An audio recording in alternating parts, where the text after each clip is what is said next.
Signage and Wayfinding Design, a complete guide to creating environmental graphic design systems by Chris Calori and David Vanden-Eynden. Chapter 5, The Graphic System.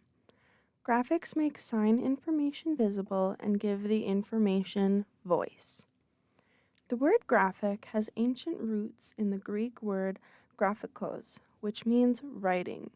The evolution of written and visual or graphic communication, as opposed to spoken communication, is one of humankind's greatest cultural achievements. No doubt human communication is spoken words before they invented ways to write those words. But the world's great civilizations didn't really begin to advance until humans developed writing systems to record, preserve, and accumulate knowledge. The graphic system for a signage program is part of this great cultural legacy of visual communication.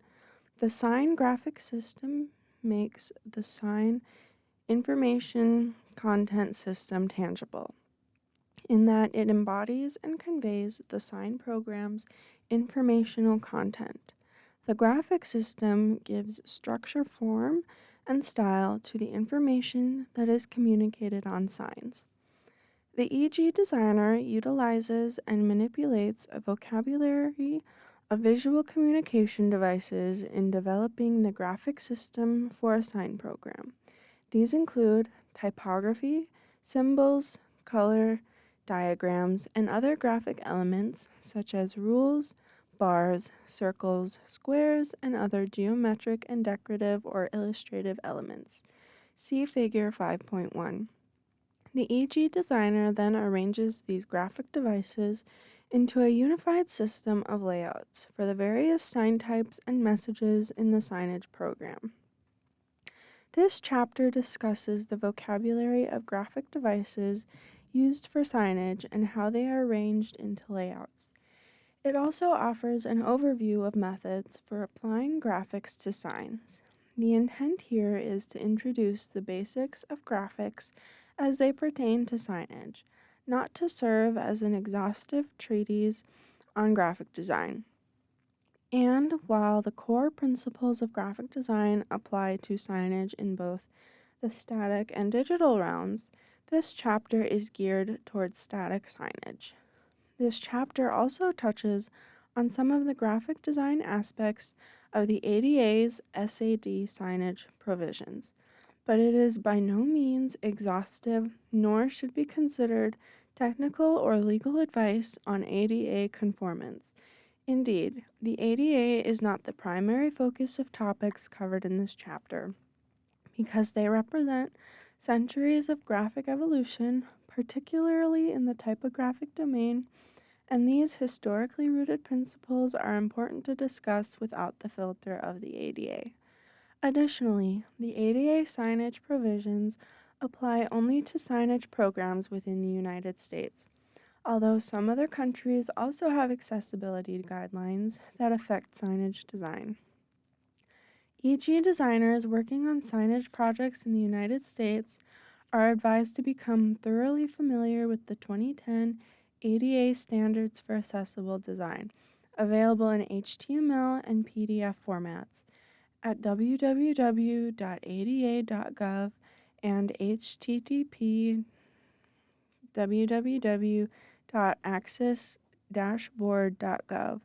The SEGD 2012 ADA White Paper Update is also an important reference.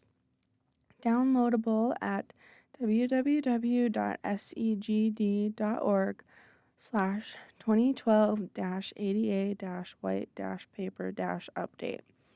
ADA technical assistance is available by calling the U.S. Access Board at 800-872-2253 or by calling the U.S. Department of Justice at 800-514-0301. Typography overview.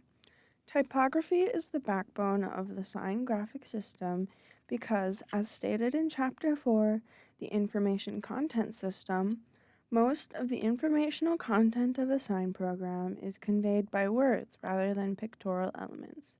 The word typography has its roots in a medieval Latin word, typographia, meaning letterpress printing, but also referring to the style, arrangement, or appearance of typeset matter. The latter is the subject of this section, as it applies to signage. The invention of printing from movable type in Western culture is credited to Johannes Gutenberg, 1390 to 1468, who implemented the idea of casting individual letters into metal type. See Figure 5.2. Printers composed these individual metal letters into words, sentences, paragraphs, and pages, then locked the composed type into a printing press, inked and typed, and pressed it into contact with paper to transfer the ink to the paper. Gutenberg is also credited with much of the typographic measurement and terminology still used today, which has its origins in the era of metal type, which spanned close to 600 years ago, until digital type supplemented it in the late 20th century. Every written language has a set of characters that comprise the language. In modern Western alphabetical languages, many of which are based on the ancient Roman alphabet, also known as the Latin alphabet, the character set is relatively small, consisting of upper and lowercase letters, numerals, special characters, and punctuation, and diacritical marks. A standard character set for a typical modern Western language with a Latin-based alphabet consists of about 245 characters. In non-alphabetical Eastern languages, such as Chinese, Japanese, and Korean, the character set can consist of upward to 20,000 characters. Whatever the language, these character sets are expressed in typefaces, which vary in the way they depict the characters stylistically. Note that today the term type font or just font are often used interchangeably with typeface, but this book uses the more correct term typeface when referring to the unique visual characteristics of any given set of typographic characters. Think of a typeface in the same way you do a human face. Each has its own unique distinguishing stylistic features and contrast. Font historically refers to a complete assortment of type of a given size, face, and weight. As typified by a drawer of old-fashioned metal type holding the entire character set of the 10-point size of the typeface, Bodoni in the bold weight. Today, font refers to the digital file infrastructure that defines and supports the display and printing of a given typeface in various sizes. Two vernacular explanations of the difference include thinking of fonts as the generator of characters in a given typeface and thinking of fonts and typefaces as analogous to MP3 files and the songs they encode. Also, note that there are typically several versions of a typeface: straight and oblique, italic, at the least, often with variations in weight, light to bold, and character width, condensed to extended. In the straight and italic versions, such a grouping of versions of a given typeface is determined a type family, and each of these versions within a type family is an individual font. A plethora of typefaces exists for those languages that have Roman-based characters, including English, Spanish, French, Italian, and German. There are fewer typefaces for Western languages using non-Latin character sets, such as Greek and Russian, or for Middle Eastern alphabetical languages such as Arabic. And when it comes to non-alphabetical Asian languages, such as Chinese, Japanese, and Korean, there are even fewer typefaces. This is understandable, given the difficulty of designing a unified yet distinctive typeface for the thousands of characters that comprise these languages.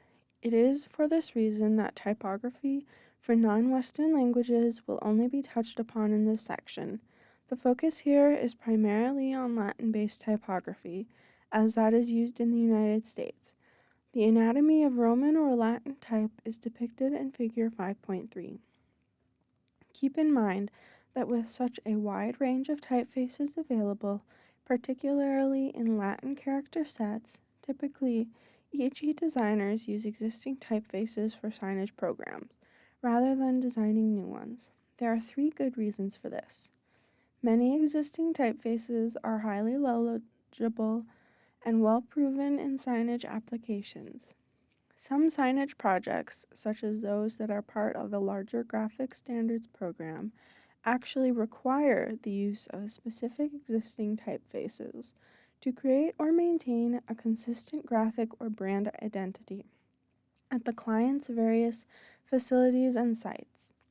Use of existing typefaces is standard practice for signage programs because typeface design is a complex process requiring specialized skills that are, in most cases, beyond the e.g. designer's range of expertise. In such cases, engagement of a professional type designer is necessary. The creation of a new, customized typeface for a given signage program is rare. Even though custom type design is gaining ground for branding programs, should the client wish to include custom typeface design for a signage project, the project design fees must take into account this additionally highly specialized outside service. And, of course, any custom typeface for signage must be designed for high legibility and stylistic longevity as well as ADA conformance. Choosing a typeface. Typeface selection is key to the visual appearance of a sign program's graphic system, particularly as typography is the predominant graphic element for communication of sign information. Selecting a typeface can seem an overwhelming task. However, because, as just noted, typefaces are around for Latin character sets, generally there are 4 factors that can aid in selecting typefaces for a signage program: formal suitability, stylistic longevity, legibility, ADA/SAD guidelines. Formal suitability. Formal suitability refers to how well a typeface suits a given project, both in terms of how visually compatible it is with the project environment and its stylistic longevity. Regarding visual compatibility in broad terms, there are 2 basic typographic styles, serif and sans serif, each of which has its broad stylistic connotations. The primary distinguishing feature of serif letterforms is the presence of serifs, or feet, the short horizontal strokes at the upper and lower ends of the main letterform strokes. Serif letterforms were invented by the ancient Romans, and elegant, beautifully carved serif letters still can be seen gracing the archaeological sites of the Roman Empire. Most serif letters also exhibit varying thick-thin stroke widths within each letterform. It is thought that both serifs and thick-thin strokes were the result of the acts of carving letters into stone with flat-nosed chisels, and of calligraphic writing on paper or skins using flat-nosed reeds as pens. Some of the earliest serif typefaces, whose design is rooted in ancient Roman carved letterforms, date back to the 1570s. See figure 5.4. Sans serif means without serifs, so it should not be surprising that the primary distinguishing features of these typefaces is the lack of serifs or feet. Most sans serif letters also have relatively uniform stroke widths within each letterform, so uniform or near uniform strokes are another distinguishing feature of sans serif letters. Although sans serif letterforms are visually simpler than serif letterforms, sans serif typefaces are relatively newcomers to the typographic scene, which origins in the early 1800s. See figure 5.5. Given the ancient origins and visual complexity of serif letterforms, contrasted with the relative newness and visual simplicity of sans serif letterforms, it's no surprise that serif typefaces have traditional connotations, and sans serif typefaces have contemporary connotations. Therefore, serif typefaces are generally better suited for use on signage projects where a traditional look is desired, whereas sans serif faces are better suited for projects where a contemporary look is desired. Sometimes, of course, visual contrast or juxtaposition is desired, which can be created by using a sans serif typeface in a project with a traditional context. By using a serif typeface in a project with a contemporary context, or by combining serif and sans serif typefaces in the same program, which can be necessary due to the ADA's SAD requirements. One of the first questions we ask at our office when we start designing the graphic system for a signage project is this a serif or sans serif project? Typefaces for languages with non-Latin character sets also fall into serif or sans serif styles to a greater or lesser extent. Depending on the language, those for the more Western Cyrillic, Russian, and Greek languages are available in styles that can be clearly identified as serif or sans serif. Typefaces for languages such as Arabic, Chinese, and Korean are available in calligraphically derived thick thin styles, as well as in styles with more uniform stroke thickness. Though the more calligraphically derived typefaces do not feature serifs per se, they have the more traditional connotations of Western serif type styles, while typefaces with more uniform stroke widths have the more contemporary connotations of Western sans serif type styles. Though there are endless stylistic variations and subcategories of Roman letter forms and typefaces, most can be broadly classified as either serif or sans serif. This does not, however, include the large number of typefaces that are categorized as novelty faces, those that are so distinctive and quirky they can usually be ruled out for use in a signage program. See Figure 5.6. And this brings us to the matter of stylistic longevity. Stylistic longevity. While trendy novelty typefaces may be desirable for advertising and other relatively ephemeral, short-lived graphic campaigns, including temporary event signage, permanent signage programs tend to have comparatively long lifespans. In fact, it's not at all uncommon for sign programs to endure for years, if not decades. For this reason, stylistic longevity of typefaces is an important selection factor for permanent signage programs. Trendy typefaces often become quickly dated, thereby prematurely dating a sign program. The ADA's SAD also comes into play, requiring that characters used in signage be conventional in form. This is not to say that novelty typefaces can never be used in a signage program, for every project is different.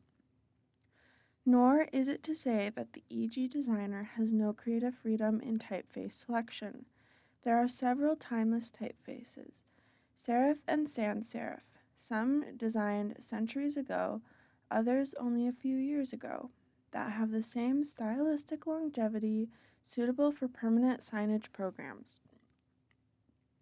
Legibility. Legibility is a crucial factor in typeface selection for sign program graphics, and it's linked to both formal suitability and longevity.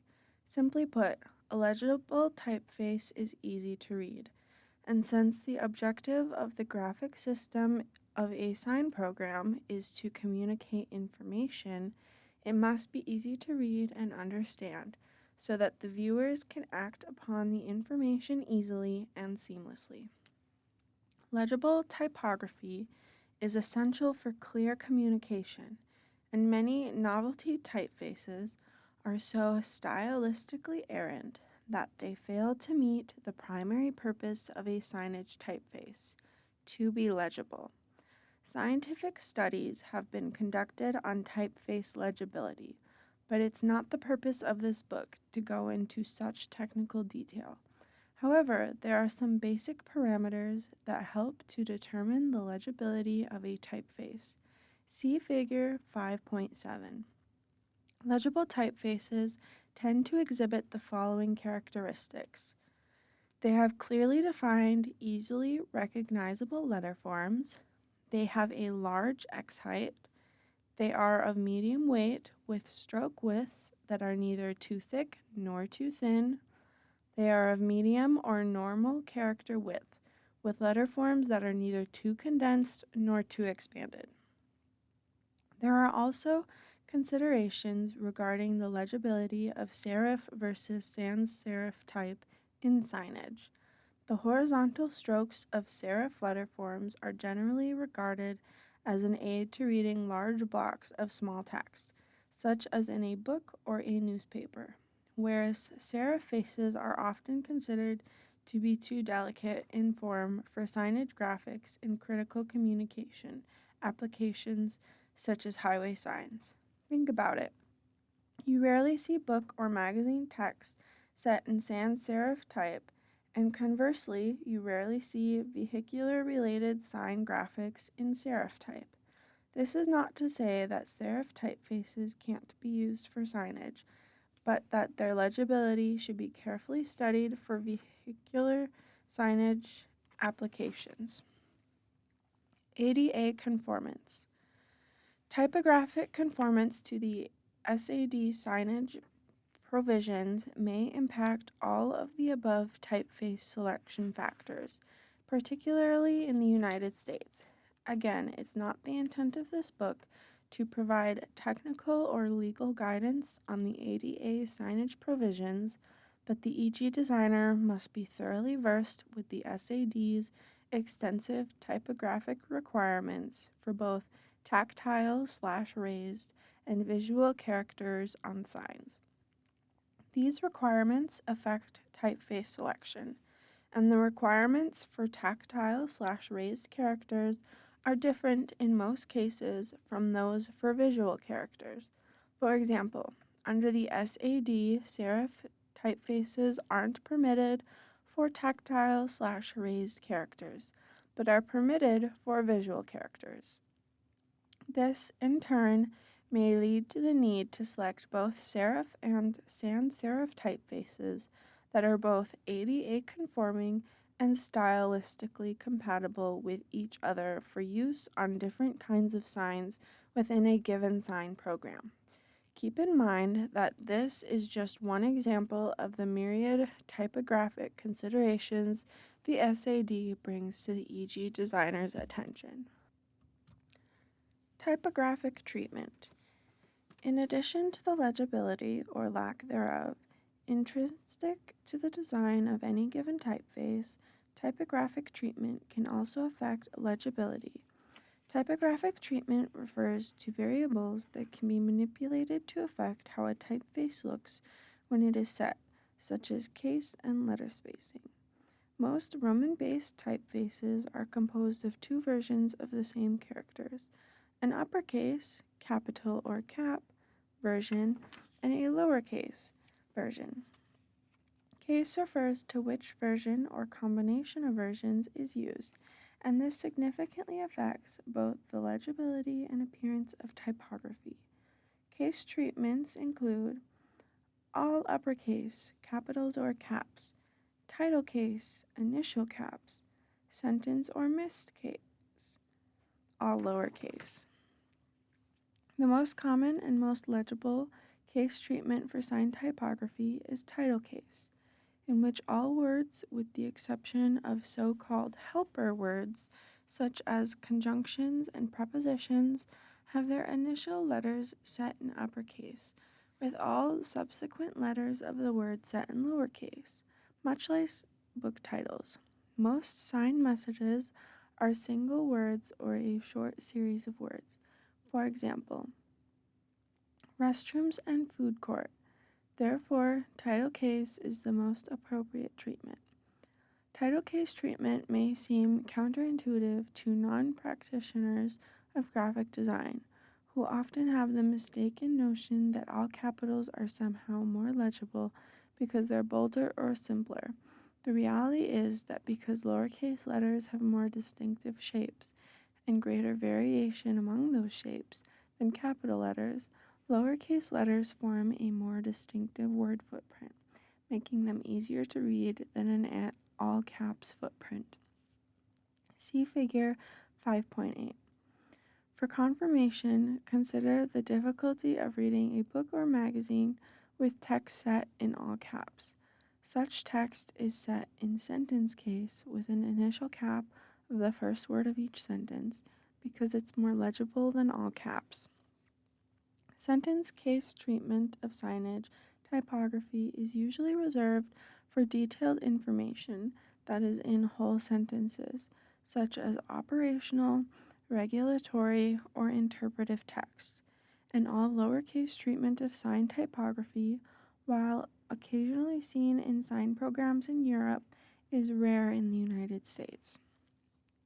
Although sign messages in all caps are less legible than messages in title case, particularly for the non-visually impaired, all capital messages can have a commanding, magistral, even elegant appearance, a la accent Roman letter forms, which were all capitals carved into the edifices built by that civilization.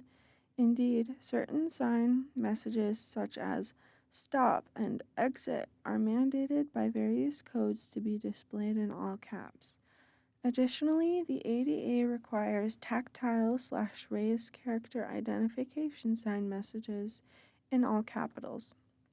So there is no doubt that all caps case treatments can be appropriate for all typography in some case sign programs, and indeed are required for the tactile/raised typography within a program.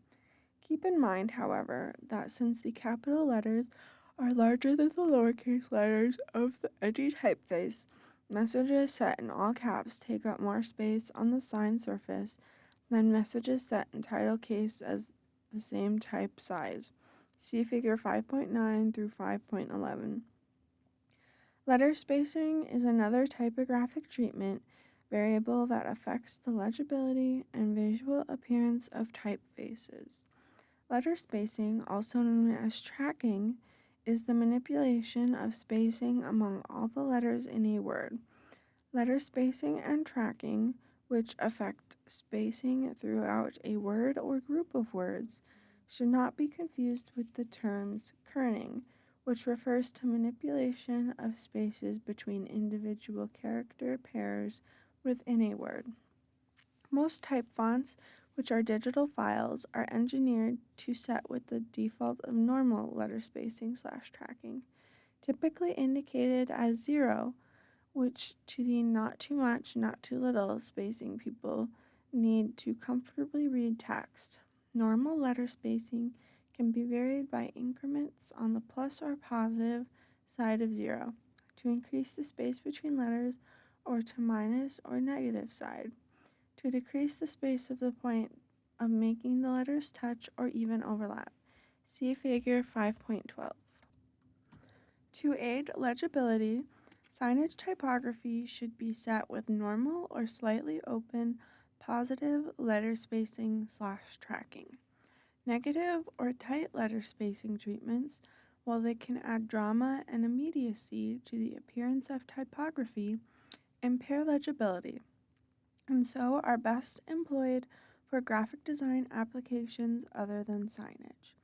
Two specific instances in which more open typographic letter spacing treatments should be studied are for vehicular-related signage and for internally illuminated signage. Both situations can pose viewing condition and human factor issues that can be mediated by increased letter spacing. In addition, the ADA's SAD has letter/character spacing requirements, which are different for both tactile/raised and visual characters that support open letter spacing. The openness or tightness of normal default letter spacing varies from typeface to typeface. Some type fonts are engineered to set tight at normal letter spacing, while others set loose. Therefore, it's important to study letter spacing variables for each typeface considered for a signage program to select the appropriate letter spacing treatment for optimum legibility and ADA conformance. And generally, once a letter spacing standard is determined for the chosen typefaces to foster visual unity, the spacing standard should be used as consistently as possible throughout the program, given the different ADA letter/character spacing requirements for tactile/raised and visual characters. See figures 5.13 and 5.14. It's important to note that letter spacing increments may vary with different computer programs, including increments for normal or zero letter spacing. The EG designer should check all typography set by others, such as sign fabricators, for letter spacing conformance to the designer's examples. It's also important to remember that regardless of computer program increments, the more open the letter spacing, the more space typography will take up on the sign face. One typographic treatment is mentioned here only in passing because it is considered amateurish by graphic design professionals and therefore should be strictly forbidden in any sign program's typography. Horizontal or vertical scaling. Most computer graphics programs allow typefaces to be scaled more or less than 100% in the horizontal or vertical axis, but this grossly distorts typeface proportions and is usually done in an effort to cram a too long message onto a sign face of limited size. By reducing the typeface's standard character width, see figure 5.15. Some graphic designers consider horizontal or vertical scaling of type to be so heinous as to dub it a type crime. As we say in our office, just like Mr. Whipple in an old TV commercial, don't squeeze the Charmin and don't squeeze the type. Additionally, the ADA places limits on character width to height ratios. Typographic considerations in signage for people who read by touch. Thus far, we've covered typographic treatments for sighted sign users, but as discussed in Chapter 4, the Information Content System, the ADA contains provisions to improve signage accessibility for visually impaired people. Again, it's not the intent of this book to exhaustively delineate the ADA's signage provisions, but to provide highlights of an impact on signage design, including sign typography. ADA guidelines require that identification signs for all permanent rooms and space displays, the room or space name in tactile/raised typography accompanied by Grade 2 Braille. Tactile/raised typography and Braille are required for people with no or very limited vision who read the identification sign messages by touch rather than sight. For this reason, the ADA places other limitations on tactile/raised typography for permanent room identification signs. With the current SAD limitations, including the following aspects of typography for permanent room identification signs.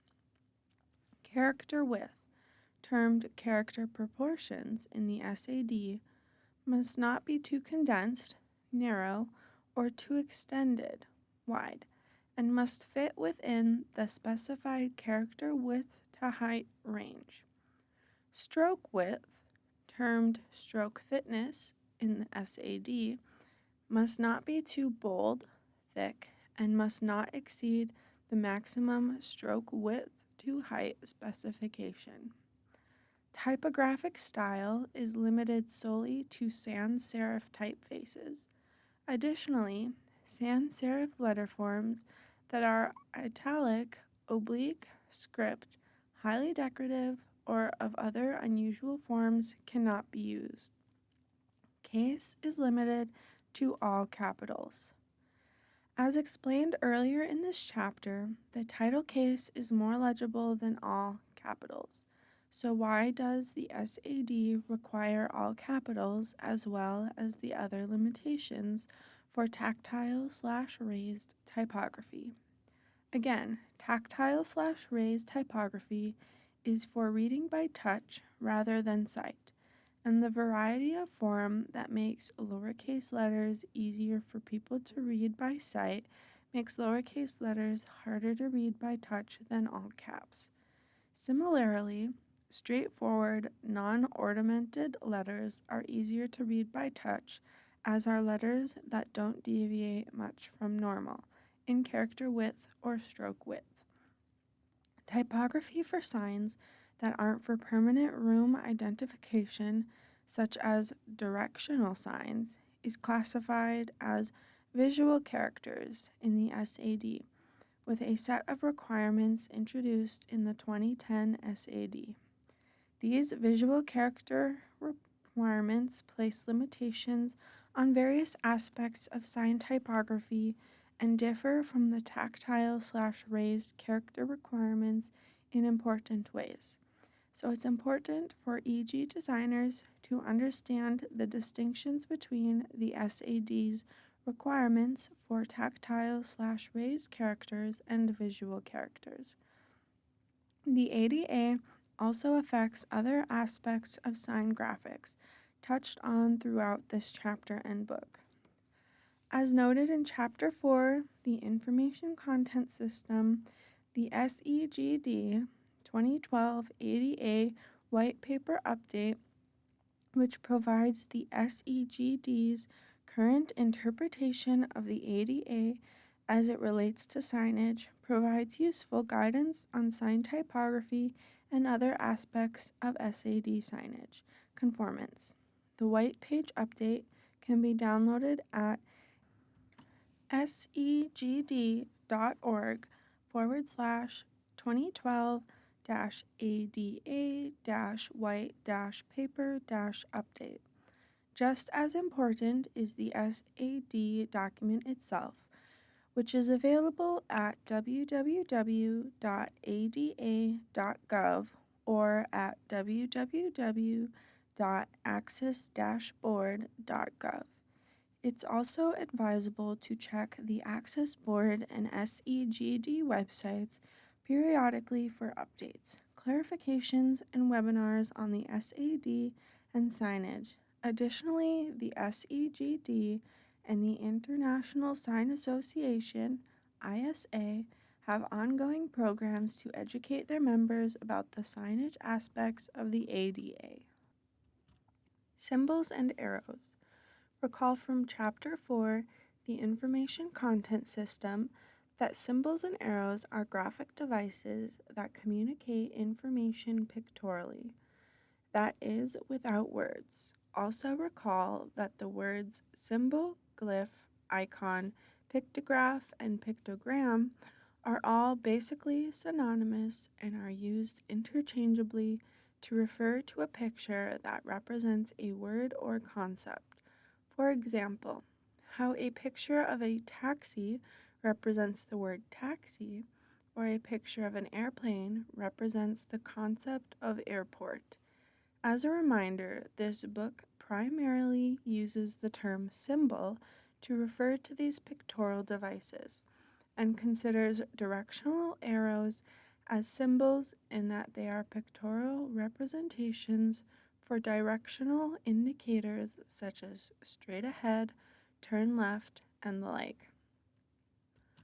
Humankind's use of simple pictures to communicate visually predates the development of written languages. Some of the earliest examples of pictorial communication are the Lascaux cave paintings, circa 15,000 to 10,000 BC, in southern France. It is thought that these paintings tell hunting stories.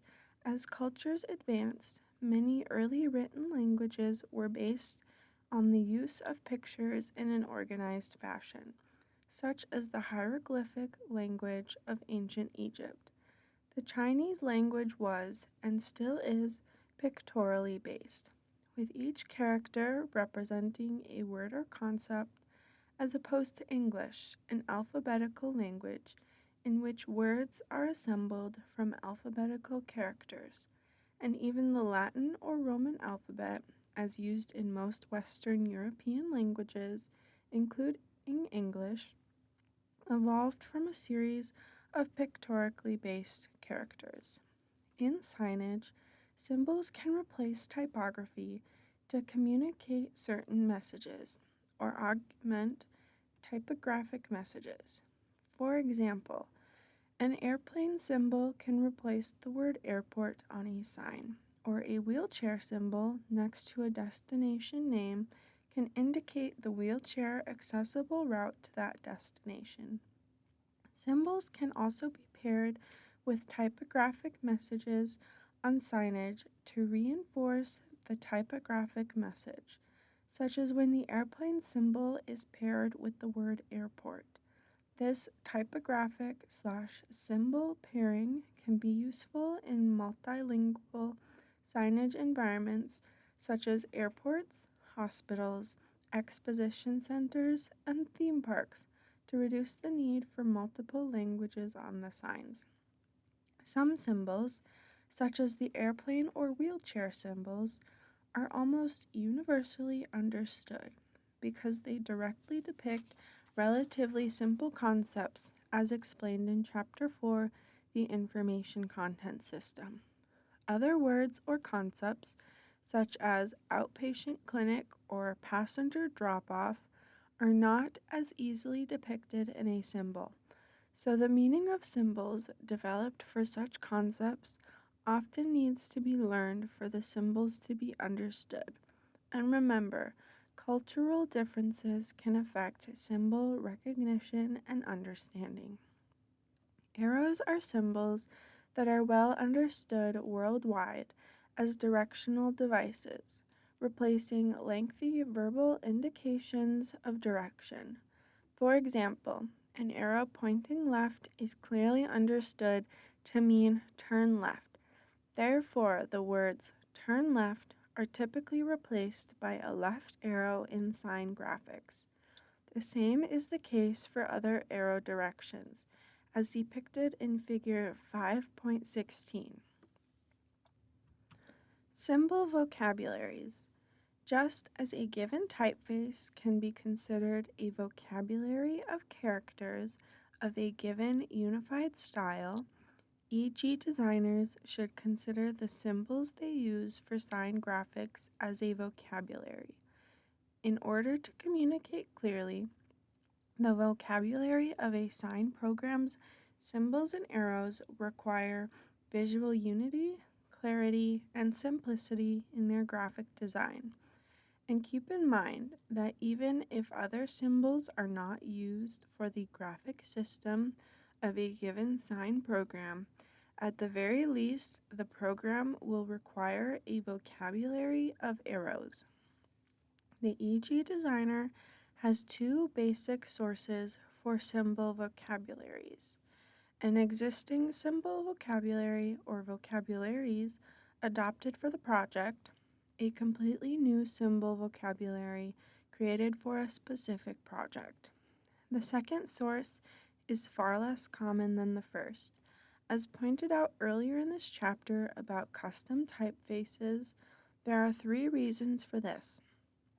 Primarily because developing a new symbol vocabulary is a labor-intensive process, requiring much testing and revision. Second, a new symbol vocabulary may not be as readily understood as an existing one. Third, use of an existing symbol vocabulary may be required for a given signage project. For these reasons, just as it's not common for EG designers to include the design of a new custom typeface in the design services for a signage program, design of a custom symbol vocabulary is typically not part of signage design services. And remember, should the client request the design of a custom symbol vocabulary, the design fee must cover the research and development time involved with this task. Given that design of a new symbol vocabulary is the exception rather than the rule, we'll turn the focus here to use of existing symbol vocabularies.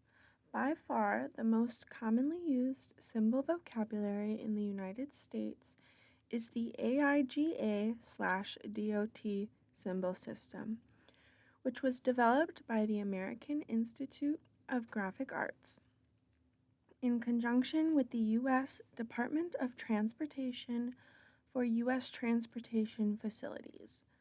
Development of this symbol vocabulary, which took place in the 1970s, was a major undertaking, involving considerable research and development on behalf of several parties, including various teams of distinguished graphic designers.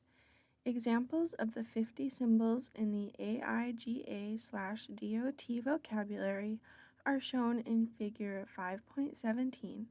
The various display formats are shown in Figure 5.18.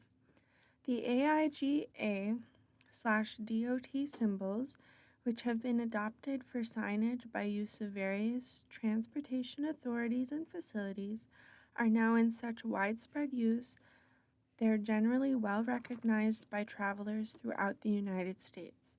Digital artwork for this transportation symbol vocabulary is available free of charge at the AIGA and SEGD websites. In addition to the original AIGA/DOT symbol set, the SEGD developed a set of symbols for accessibility, which includes 4 symbols specifically developed for signage and graphics association with the ADA. These SEGD accessibility symbols, shown in Figure 5.19, which were designed to be stylistically compatible with the IGA/DOT symbols, are available free of charge from the SEGD. We add the caveat that official recognition of accessibility symbols has become an open issue that could affect use of the SEGD accessibility symbols. The most recognized of the SEGD's accessibility symbols is the wheelchair accessibility symbol, which varies stylistically from the less visually sophisticated version depicted as the International Symbol of Accessibility, ISA, in the SAD guidelines. Both of these symbols are shown in Figure 5.20, along with a more active version on the right. Although all versions in the figure depict a side view of a person in a wheelchair, only the SAD-ISA version on the left is currently considered to be the officially recognized standard. The other 3 SEGD accessibility symbols, shown in Figure 5.19, which also have similar pictorial content but are stylistically different from those depicted in the SAD, should also be presumed not to be officially recognized. In the interest of improving inclusiveness, legibility, and access for all, various design professionals and advocacy groups in recent decades have developed different graphic treatments of the wheelchair accessibility symbol. A PDF depicting many of these stylistic variations can be downloaded on the SEGD's Accessibility Symbols page at www.segd.org/accessibility-symbols. Similarly, the informational and visual content of the three axis symbols represented in Figure 5.20 is the same, a wheelchair, and they differ only in the graphic style in which they're treated. Just as the $sign and the word dog have the same informational content regardless of the stylistic differences among the typefaces displaying them. These are ongoing efforts to gain official recognition for more inclusive, humanistic, visually evolved versions of the access symbols. The AIGA/DOT symbol vocabulary is particularly appropriate if you're designing a sign program for a transportation facility. Many of these symbols, such as those for restrooms, escalators, and stairs, are not specific to transportation and are used on signage for a wide range of facilities. See Figure 5.21. But what about symbol vocabularies that venture beyond the transportation focus of the AIGA/DOT symbols? The SEGD has developed a vocabulary of 109 symbols for recreation-related facilities, some of which are shown in Figure 5.22, and which were designed to be stylistically compatible with the AIGA/DOT symbols. The SEGD recreation symbols are available free of charge at the SEGD website. Additionally, as noted previously, the SEGD has participated in the Hamblos Juntos Universal Symbols in Healthcare initiative, sponsored by the Robert Wood Johnson Foundation and headed by Hamblos Juntos with JRC Design. The 54 symbols in the Hamblos Juntos Healthcare vocabulary are also available free of charge from the SEGD. A selected sampling of these symbols is shown in Figure 5.23. There are also commercial sources for symbol vocabularies beyond the AIGA/DOT and SEGD transportation, recreation, and healthcare vocabularies just discussed. A major source is Official Signs and Icons 2 by Ultimate Symbol/Myshora, which is a compilation of more than 4,800 EPS vector files on CD-ROM, accompanied by a 240-page 4-color hardcover reference book. This definitive resource is the most comprehensive compendium of current standard signs, symbols, icons, and labels ever assembled, and it includes most of the aforementioned symbol vocabularies. Additionally, Ultimate Symbol has converted some of the previously discussed symbol vocabularies into OpenType pictorial fonts, which are available for purchase at the Ultimate Symbol website. Other symbol and arrow sources include type foundries, many of which have fonts that are symbol vocabularies and clip art libraries. Note, however, that symbol vocabularies from type foundries and clip art libraries are typically not stylistically compatible with the AIGA/DOT and SEGD vocabularies. Arrows. Arrows are specialized yet quite simple symbols, typically comprising a pointed head and shaft, that are graphic representations of physical arrows such as those used for sport or hunting. The AIGA/DOT symbol vocabulary also contains a vocabulary of arrows as shown in Figure 5.24, which is one of myriad stylistic treatments for arrows. Several arrow treatments are shown in the illustration accompanying the sidebar. Navigating the MUTCD Community Wayfinding Sign Guidelines by Craig Berger, presented later in this chapter. E.g., designers tend to favor arrows with open heads and clear, orderly geometric styles, such as the Helvetica parallel, Helvetica perpendicular, and Optima perpendicular styles shown in Figure 5.25, or some variation thereof. The Helvetica arrows feature uniform stroke widths for the head and shaft, which refer to the basically uniform stroke widths of the Helvetica typeface. The Optima arrow features slightly curved, thick/thin strokes similar to those of the Optima typeface. The Helvetica style arrows are compatible with sans serif typography, whereas the Optima style arrow is compatible with serif typography.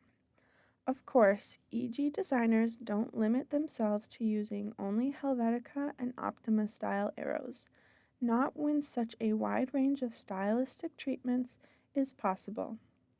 One word of caution in arrow use is in order. However, arrows without shafts communicate less clearly than those with shafts, for the shafts reinforce the directionality of the arrows. See Figure 5.26. Also, some people may interpret a triangular, shaftless arrowhead as a geometric sign layout element rather than that as a directional device.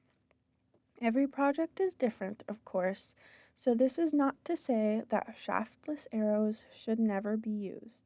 It simply points out their shortcomings. As with other kinds of symbols, the two primary sources for arrows are the creation of a new vocabulary of arrows for a given project, and the adoption of an existing arrow vocabulary.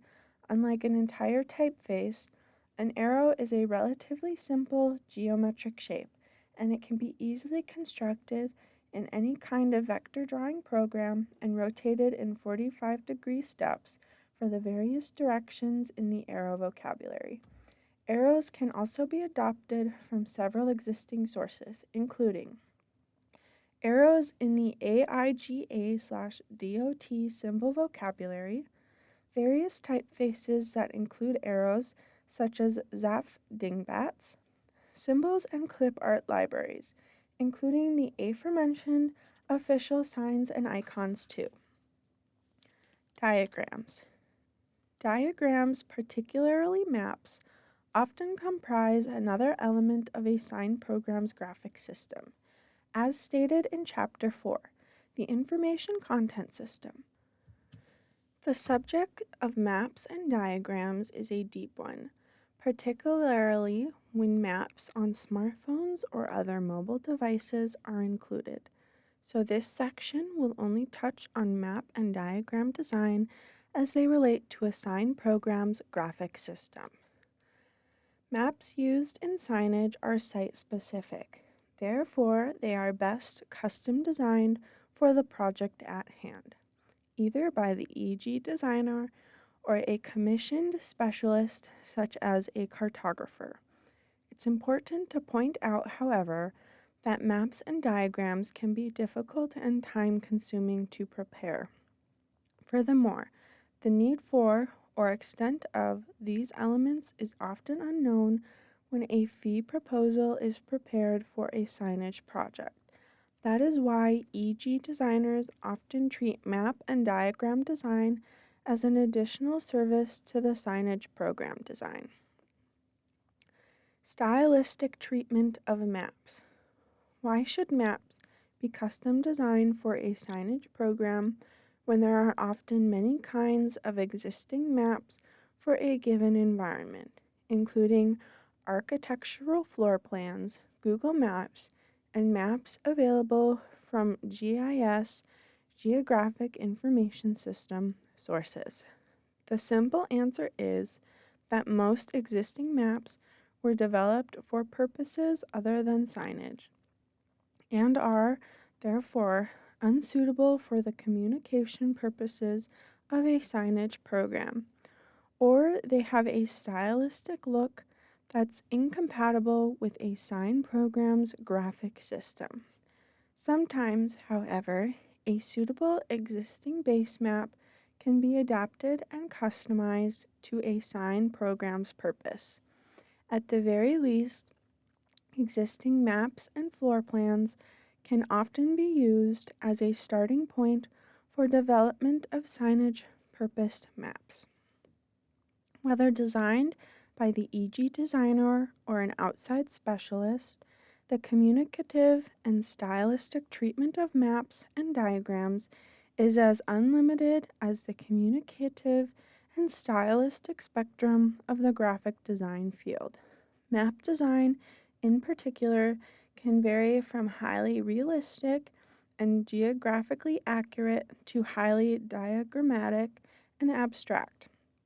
Several examples of different styles of map design are shown in figures 5.27 through 5.31, as well as throughout this book.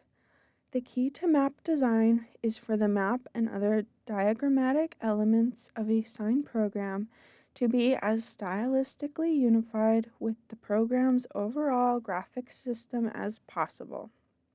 Ways to promote visual unity among a sign program's diagrams and other graphic system elements include using typefaces, symbols, and colors that are the same as or at least compatible with those elements in the program's overall graphic system. For example, if the Frutiger type family is used for the sign program's typography, it should also be used for map legend typography. Obviously, stylistic unity is easier to control when the EG designer is preparing the maps or diagrams. If, on the other hand, the maps are being prepared by an outside specialist, the EG designer should thoroughly brief that person on the graphic system's stylistic elements as well as review his or her work in progress. Map orientation. Map orientation is a major issue in any signage program. When the top of the map is oriented in the direction the viewer is facing, it's described as a heads-up orientation. The heads-up orientation aids map comprehension because viewers are facing what's directly ahead of them on the map. Everything else is also logically oriented to the viewer too. What's on the right side of the map is on the viewer's right. What's on the map's left is on the viewer's left. And what's towards the bottom of the map is behind the viewer. Paper maps, which are printed with north at the top, are flexible. Viewers can easily rotate them in a heads-up orientation. GPS-based smartphone and mobile device maps set with north at the top can be similarly rotated, or they can be set in a heads-up orientation. Plus, they have a moving locator dot that indicates the user's position and directional movement on the map. Not so with signage maps. They're fixed to sign hardware structures that can be rotated in the hands of the viewer like paper maps or customized to a user's position like mobile device maps. Although the heads-up map orientation on signs is best for viewer comprehension, it does pose two logistical problems from a design standpoint. First, multiple rotations, typically 4 with north, south, east, and west at the top of the map, are required to orient a map heads up with the viewer. These multiple rotations of the underlying map also require rotating of any legend, typography, and symbols, so they don't have to be read sideways or upside down. And rotating and refitting legend graphics takes more time than one would think. The second logistical problem has to do with the proportions of a map's footprint. If the footprint is anything other than a 1:1 height to width proportion, the map will take up either more vertical or more horizontal space on the sign panel, depending on which way the map is rotated to be heads-up orientation. This, in turn, can affect sign panel proportions as well as the layout of other graphic elements on the sign. See Figure 5.32. Due to these logistical problems, which definitely make heads-up map orientation more costly, many sign programs must make do with all maps oriented with north at the top, regardless of which direction the viewer is facing. This is less than optimum, as the viewer has to go through mental gymnastics to interpret the map's orientation relative to which way he or she is facing. Regardless of whether maps on signs have a heads-up or north orientation, it's essential to have a prominent graphic indicating where the viewer's location is on the map. This is typically an arrow or a triangular shape pointing in the direction the viewer is facing, with the legend, "You are here." Other graphic elements. In addition to the communicative graphic elements of typography, symbols, and arrows, all of which purposefully communicate information, there are other non-communicative graphic helpers that organize and distinguish the graphic presentation of information on signs. These include rules, bars, boxes, circles, and other simple or ornate shapes and patterns. These various shapes can also be used as decorative features. With continuing advances in digital imaging, tonal gradients and imagery such as photographs and illustrations can also be used for organizational and decorative purposes. As with all graphic design projects, photographic and illustrative elements should be carefully selected to enhance a sign program's communication function. Color. We do not live in a black and white world, so color is as much an element of a sign program's graphic system as it is of the hardware system. There are many ways in which color can be used in signage programs, as illustrated in the photos throughout this book. As with all the other graphic system elements discussed thus far, the intent of this section is to give an overview of color selection as it relates to a sign program's graphic system, rather than to provide an extensive discussion of the complex and multi-hued subject of color. The roles of color in signage.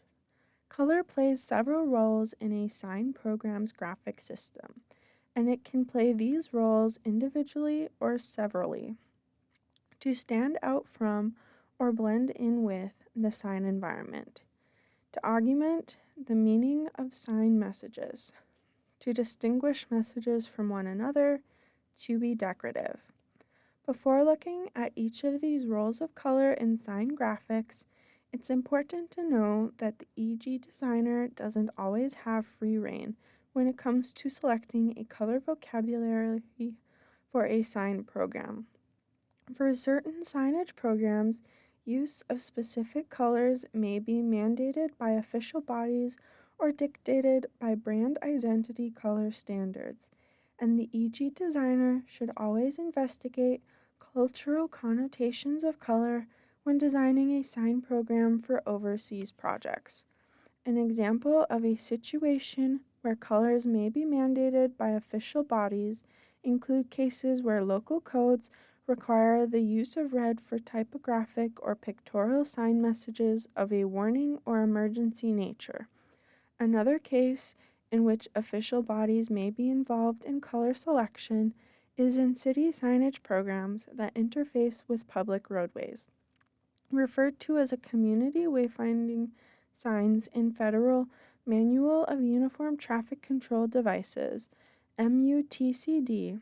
The MUTCD is the Bible of official U.S. traffic and roadway signage, and MUTCD Section 2D.50 contains provisions for community wayfinding signs that must be heeded by any EG designer involved with city or urban signage programs.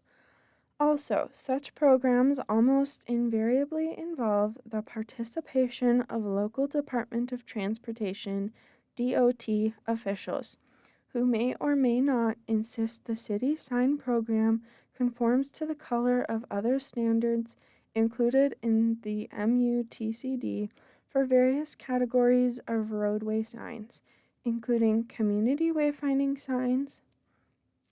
The MUTCD, which is a useful but unwieldy document, should be on the reference list of any EG designer involved with the city or urban signage programs and can be accessed at www.mutcd.fhwa.dot.gov. Even when a given sign program isn't affected by official bodies, the EG designer still isn't necessarily free to explore a rainbow of colors. If the client is a large corporation or an institution, such as a university or a transportation authority, it likely has a graphic standard program to promote a consistent graphic or brand identity. These graphic standard programs typically dictate specific colors that can be used for sign graphics, as well as typefaces and symbol vocabularies. One last word about official restrictions on color use. The current SAD recommends a minimum of 70% contrast ratio between the figure and the ground of sign graphics. Here the word figure refers to the typographic and pictorial graphic elements, and ground refers to the background on which they appear. Note that this is currently a recommendation, not a requirement. Nevertheless, EG designers should use best practices for good legibility of sign graphics by maintaining adequate contrast between figure and ground, so it's best to reserve use of subtle, understated color contrast for print and web graphics. Theoretically, white figures on a black background or vice versa have a 100% contrast ratio, even though white never reflects 100% of the light that hits it and black never reflects 0%. So how does one determine the contrast of black or white graphics on a color background? A given color of graphics on a different color background are multiple adjacent colors. Light reflex values, LRVs, are helpful in this determination and are available for most paint color systems, including Matthews, a major U.S. manufacturer of sign industry paints. Note that LRVs aren't available for other color systems that many EG designers use, such as the Pantone system. Section 4.1 of the SEGD 2012 ADA White Paper Update contains a formula for calculating contrast percentages based on LRVs. Color selection considerations. Now that we've discussed a number of the constraints on color selection for sign graphics, it's time to move on to the color considerations on projects for which EG designer does have some freedom to select colors for the sign graphic system. Color can play a role in whether signs stand out from or harmonize with the sign environment. For those projects where navigation decisions must be quickly and easily made, such as transportation facilities, a goal may be to make the signs stand out from their surrounding environment so that they can be easily distinguished, read, and acted upon. In such cases, color can be one of the most obvious factors to set the sign program apart from its surrounding environment. For other projects, a goal may be to make the sign program blend in more closely with its setting, which can be achieved through the use of sign colors that harmonize with the environmental setting. In general, depending on the overall color palette of a given sign environment, bright, saturated colors can enliven and stand out from the environment, and neutral, more subtle colors can blend with or recede from the environment. See figures 5.36 and 5.37. Color can also play roles in augmenting the meaning of a sign messages and in distinguishing sign messages from one another. Obvious ways color can augment the meaning of a message is when the color red is used for warning or emergency messages and yellow is used for attention-getting messages. When color is used to augment or distinguish sign messages, the color can be used for either the message graphics themselves, the figure, or the message background, the ground. See figure 5.38.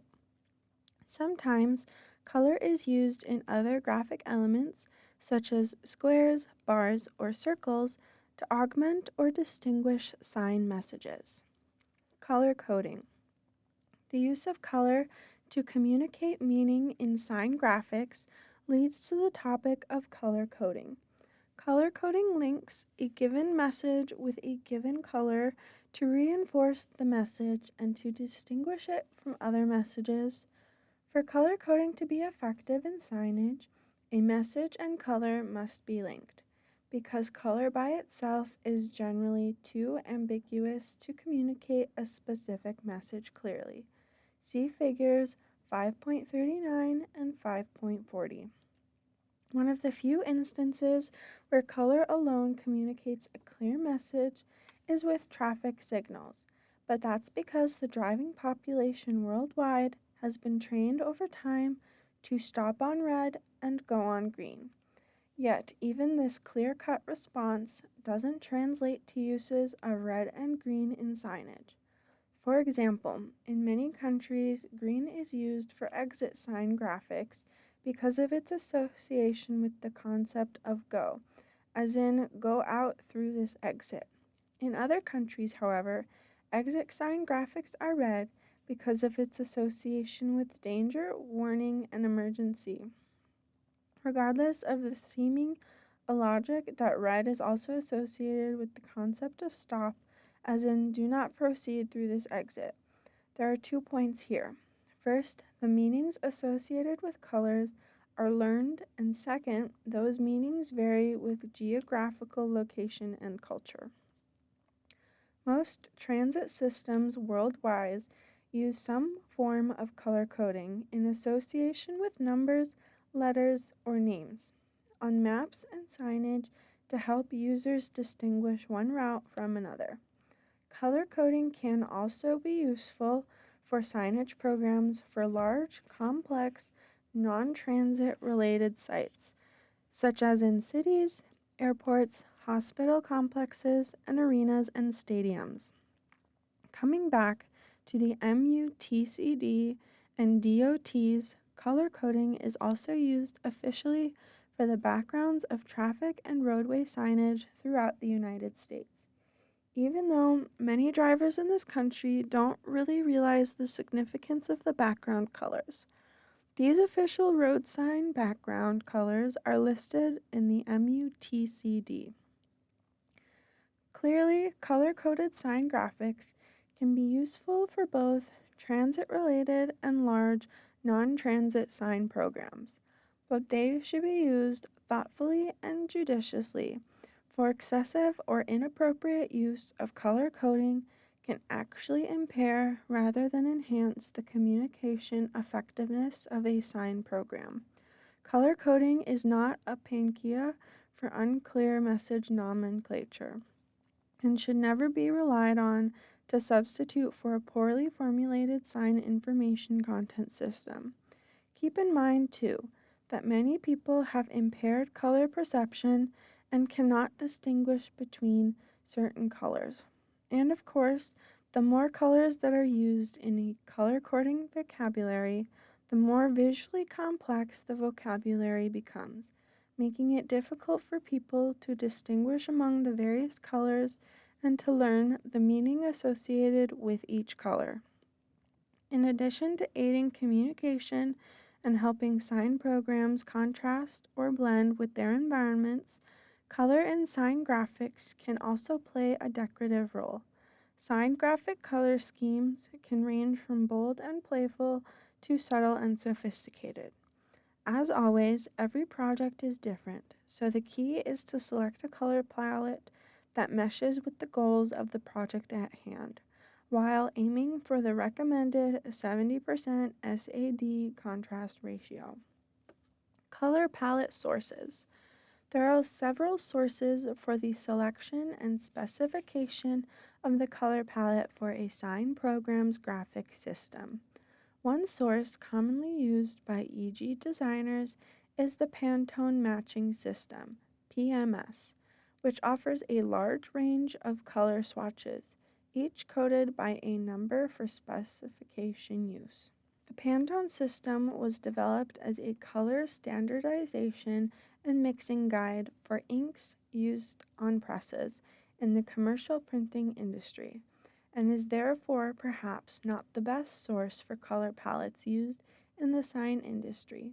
However, most EG designers with a graphic design background are familiar with the PMS system, and it resides in the color swatch libraries of the vector drawing programs typically used by EG designers. Most manufacturers of sign coating materials, such as paint and vinyl, can analyze a Pantone color swatch and create a dead-on or acceptably accurate match for it in paint and other coating media. Additionally, some standard vinyl colors are cross-matched to commonly specified Pantone colors. Although the Pantone system does contain a seemingly mind-boggling range of color swatches, it sometimes just doesn't offer the exact color that you, the EG designer, are searching for. In these situations, the color libraries of paint companies offer more options, including metallic, metal flake, iridescent, pearlescent, and other exotic colors. As with the Pantone system, each paint swatch in these libraries is identified by a number and/or name. Many companies manufacture paint in the United States, but only a few manufacture paint formulated for sign applications, and the U.S. sign paint manufacturing industry is rapidly consolidating. Regardless, it's best to start with the color libraries from manufacturers of paints for the sign industry, such as Matthews and AkzoNobel. If the must-have color is in the library of a non-sign paint company, such as Benjamin Moore or Pratt & Lambert, the EG designer can provide a swatch of the desired color for matching by a sign paint manufacturer. Keep in mind that the gloss level of paint and other sign coating effects how a given color is perceived. If a paint or coating has a high gloss level, its color will appear deeper and richer than the same color with a matte gloss level. Also keep in mind that the ADA comes into play on paint and other sign coatings and finishes, requiring a non-glare finish. Coatings, gloss levels, and finishes are discussed further in Chapter 6, the hardware system. Layout. Thus far, we've covered typography, symbols and arrows, color, and other graphic elements, which can be considered the ingredients, so to speak, of the graphic system recipe. Layout is the process part of the recipe, during which the EG designer sizes and arranges these graphic ingredients into formats that determine the visual unity, clarity, and style of the graphic system. Just like cooking, designing layouts is a highly creative process with almost limitless options, just a few of which are explored in this section. Sign layout expresses the visual character of a sign program's graphic system. Layouts can be bold and flashy or quiet and subtle. They can be contemporary or traditional. They can be clean and straightforward or complex and rich. Accordingly, the visual appearance of the sign graphic system should be considered in conjunction with the appearance of the hardware system, for the appearance of each system affects the other, particularly in terms of size and proportion of sign faces.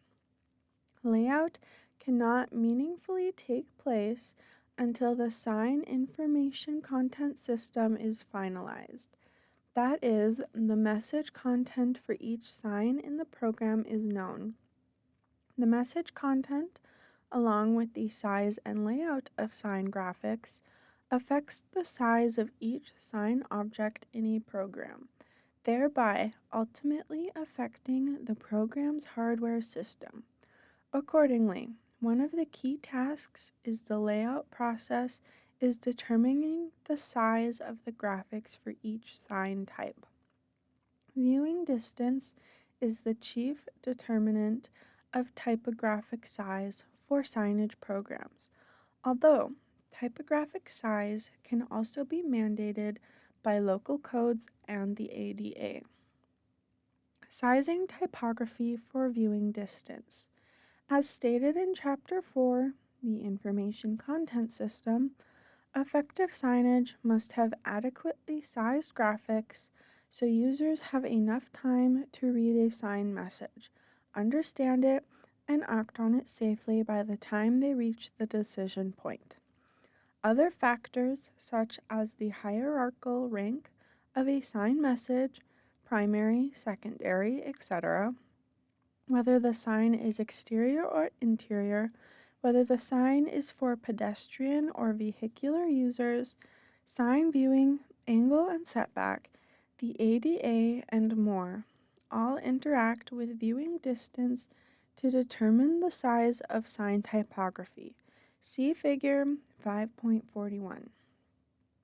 As a starting point for sizing sign typography, an informational rule of thumb is that 1 inch of character height as measured by a non-rounded capital character such as an E, H, or I should be allowed for every 50 feet of viewing distance.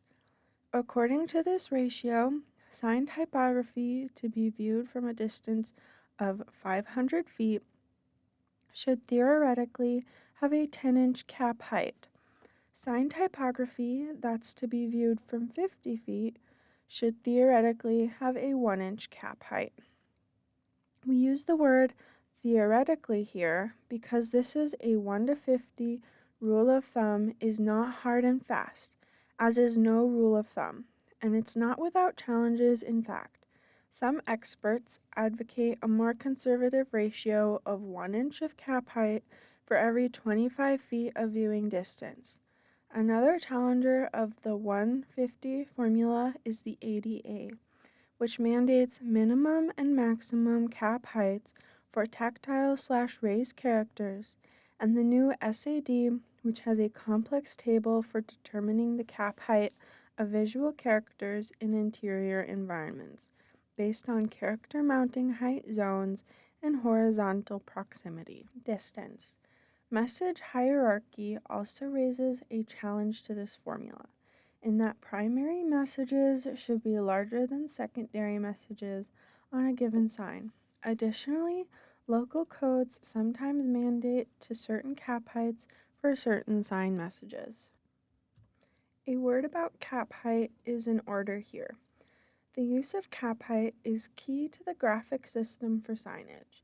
In signage graphics, capital letter height is used as the measurement standard instead of typographic point size, which is used for print and web graphics. In the US, cap height is expressed in inches or fractions thereof, usually in units no smaller than 1/16 of an inch. Cap height standards use non-rounded letters, typically a capital I, because they're more easily measured and because rounded letters, such as C, O, and S, are larger than non-rounded letters to maintain optical balance in typeface design. See Figure 5.42. Similarly, rounded lowercase letters are also larger than non-rounded ones. Keep in mind that lowercase letters also have descenders, which fall below the baseline of capital letters, and ascenders, which in many typefaces rise above the cap height line. The dynamics of reading, understanding, and acting on sign information are compounded and more critical in driving situations. Consequently, more complex formulas are needed as starting points for determining vehicular signage cap heights. As an example, the formula shown in Figure 5.43 accommodates such dynamics as speed, setback, and other vital factors for vehicular signage. The MUTCD's companion volume, Standard Highway Signs, also provides guidance on cap heights for various kinds of vehicular signs. Certainly, formulas and reference guides are useful starting points for determining cap heights, but the only sure way to confirm that typographic sizing is adequate is to test it with mock-ups and prototypes, optimally under the actual conditions that the sign will be viewed. The degree and formality of such testing varies with each project and design budget, but some form or another of testing and confirming cap heights is highly recommended for every signage project, especially those with a vehicular signage component. See figures 5.44 and 5.45. Other factors affecting layouts. Sizing sign typography to viewing distance or to code or ADA mandated sizes is a fundamental aspect of developing sign layouts, but there are other aspects that influence the ultimate design and overall size and proportion of layouts. These include proportion of symbols and arrows in relation to typography, position of symbols and arrows in relation to typography, spacing around and between graphic elements, layout format proportions, ADA/SAD guidelines. Proportions of graphic elements. There is no one way to proportion symbols and arrows in relation to typography, but suffice it to say that symbols and arrows should be large enough relative to the typography to ensure they are clearly visible in directional sign layouts. With arrows, which are relatively clear-cut shapes, a common method is to size either the width or height of the arrow to the cap height of the typography. Symbols are more difficult because they can be more visually complex than arrows and are often too small to be legible when sized to the cap height of the typography, particularly if they are enclosed by a square or circular surround. In such instances, symbols can be sized to a multiple of the cap height. For example, at 1.2 times the cap height, which makes the symbols 20% larger than the cap height, or at 1.5 times, which is 50% larger. Of course, arrows can be sized to the same proportions as symbols in relation to the typography. Once proportional relations are established between symbols, arrows, and typography, those relationships should be maintained as consistently as possible for all typographic cap heights displayed on the sign. See figures 5.46 through 5.48. Positions of graphic elements. As with the proportional relationships of typography, symbols, and arrows, there are several options for ways they are positioned in relation to each other in directional sign layouts.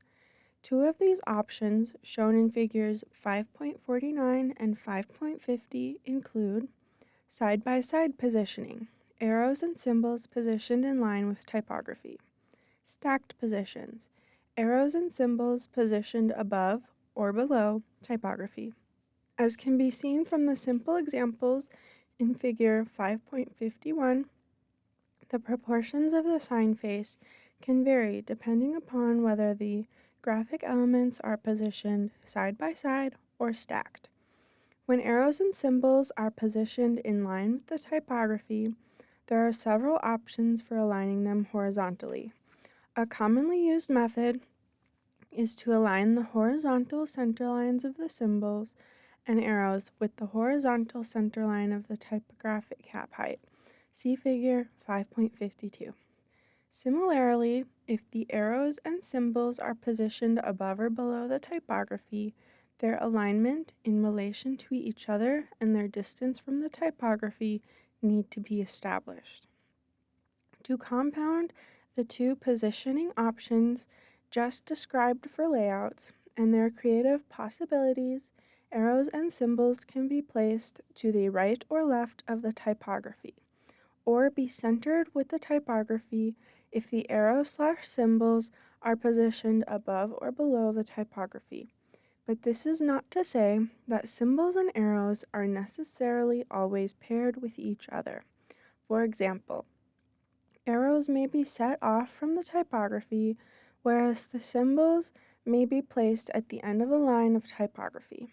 Note that it's fairly common to place arrows at the left side of a sign layout, regardless of which direction the arrows are pointing, or whether the arrows are positioned in line with or above/below the typography.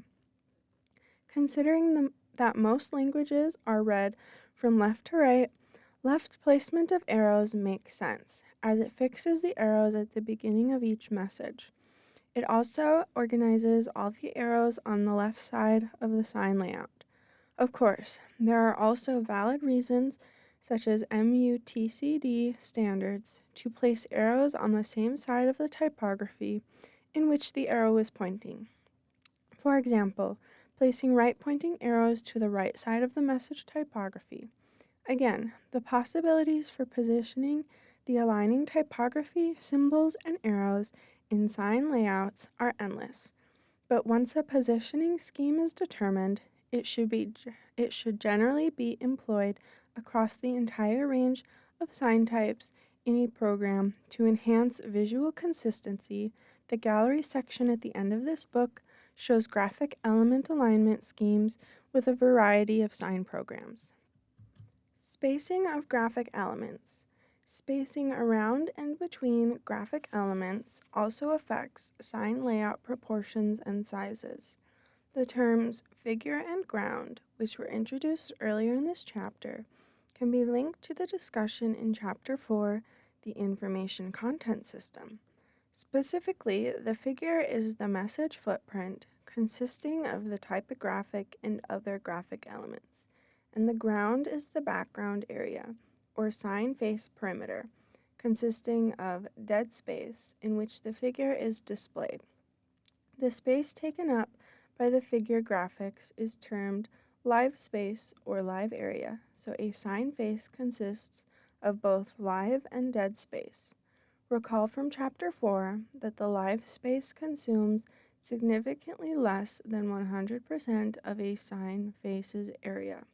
The rest of the sign face is taken up by dead space, which includes margins around the perimeter of the sign face, horizontal letter and word spacing within lines of typography, horizontal spacing between side-by-side graphic elements, such as gutters between arrows, symbols, and typography, vertical spacing between lines of typography, vertical spacing between stacked graphic elements, such as spacing between typography and other graphic elements. Dead space is essential for the legibility, clarity, and organized appearance of the sign graphic system, so this section explores each of the dead space elements. Margins are the dead space around the perimeter of a sign face, and each sign has a top, bottom, left, and right margin. As with most other aspects of layout development, there is no magic rule for determining how large or small margins should be. Needless to say, however, margins should not be so small that the graphics appear too close by the sign perimeter, nor so large that the graphics appear dwarfed by the margins. A good starting place is to look at margins that equal the cap height of the primary message in the layout. For example, 1-inch margins for typography with a 1-inch cap height. This relationship can then be enlarged or reduced by multiples of the cap height, such as by 1.2 times cap height for a larger margin, or by 0.8 times cap height for smaller margins.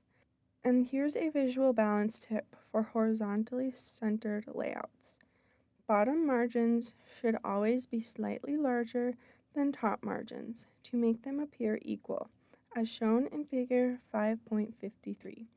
This trick is borrowed from picture framing professionals who cut picture matter with the bottom mat border slightly larger than the top. It makes sense for arranging type 2 because descenders hang below the typographic baseline.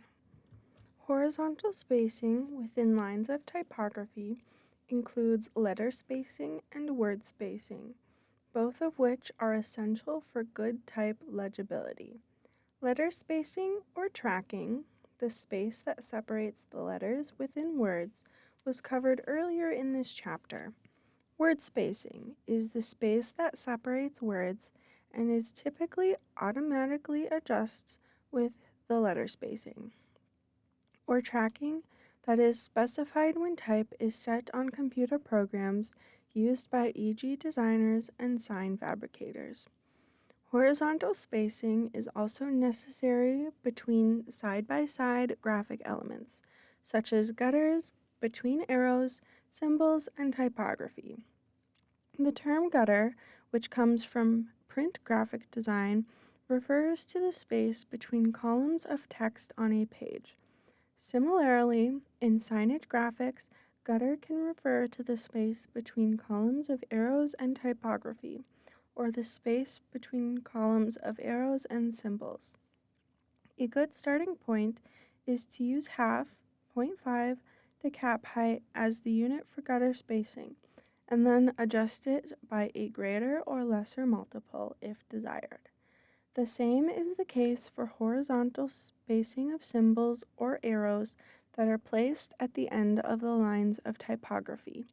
The key to effective horizontal spacing of graphic elements is to space them closely enough so that they appear to belong together and to conserve sign space, but not so tight that the elements appear too crowded.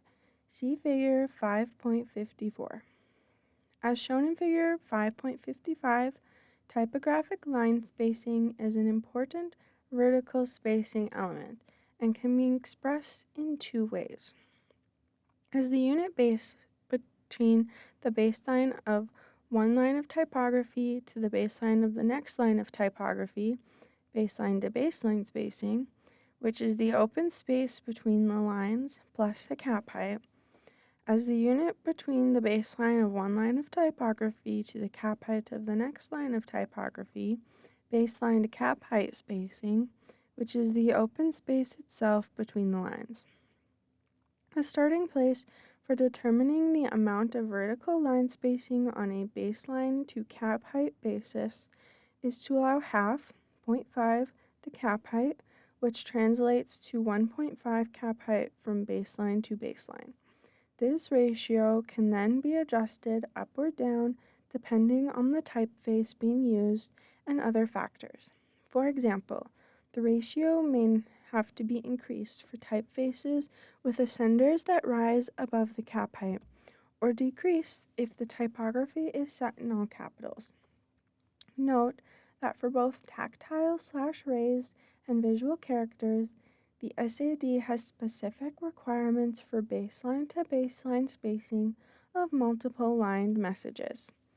The line spacing starting place ratio discussed above is fine for a single message that continues on multiple lines of typography, but another consideration when determining line spacing is how to separate multiple messages, which can each be single or multiple lines on a given sign layout. Obviously, if all the messages have the same line spacing, it's hard to distinguish one message from another.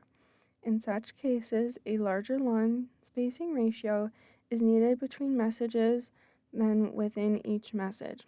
See figure 5.56. Vertical spacing between stacked graphic elements, such as between typography and symbols and/or arrows, is also a layout consideration. as when symbols or arrows are placed above or below typography or each other, as shown earlier in figure 5.50.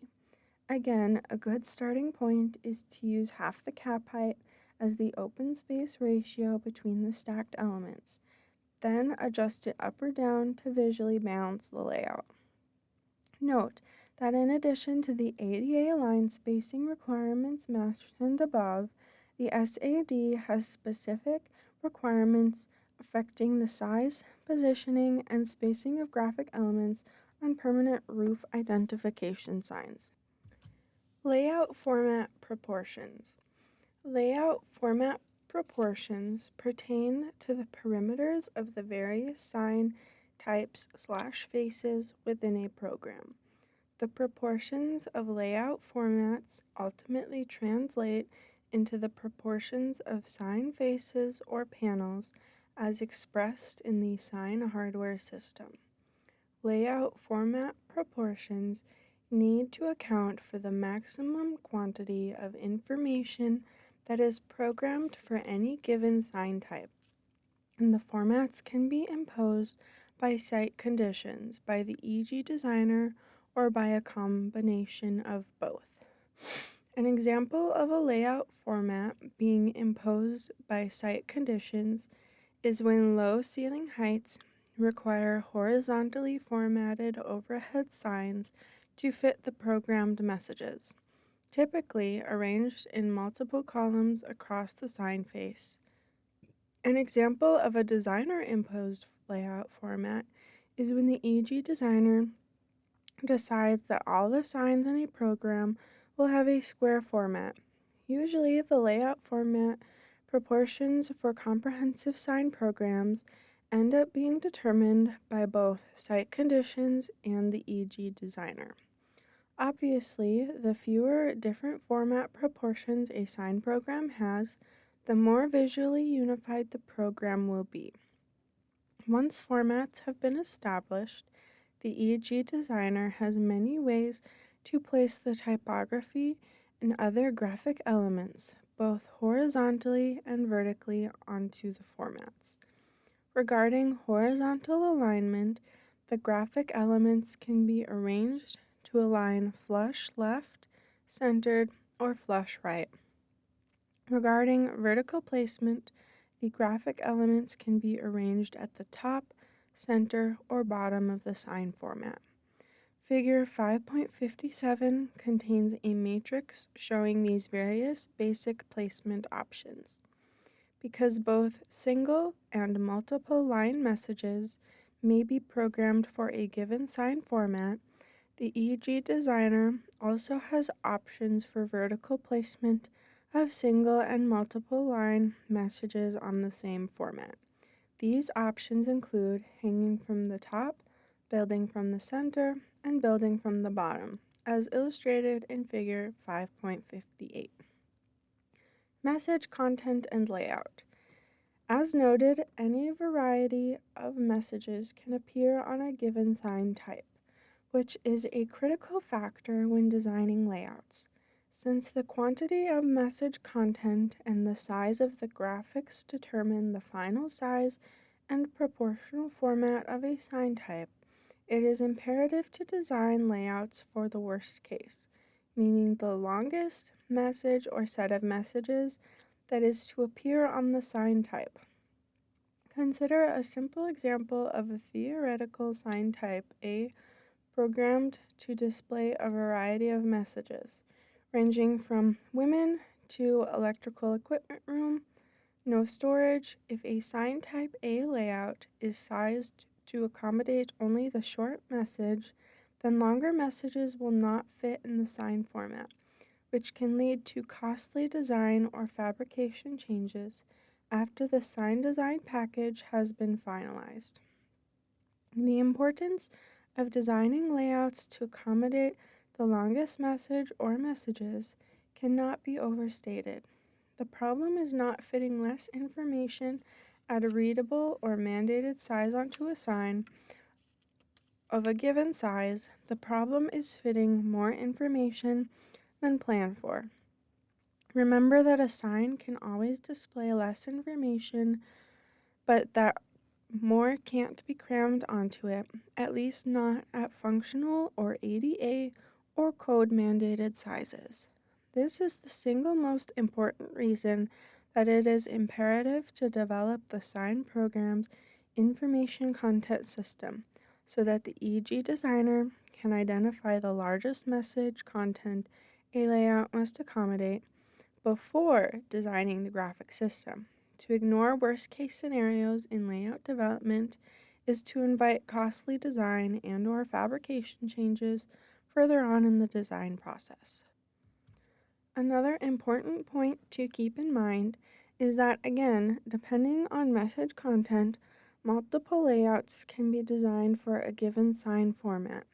For example, a theoretical sign type B could display directional information on one unit and the identification information on another, and different layouts would be required for each of these kinds of messages.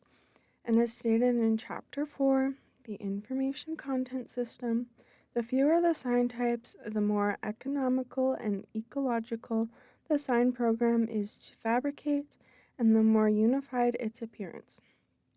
Therefore, it makes sense to display different kinds of information on a given sign type and develop corresponding layouts rather than to develop a different sign type for each kind of information.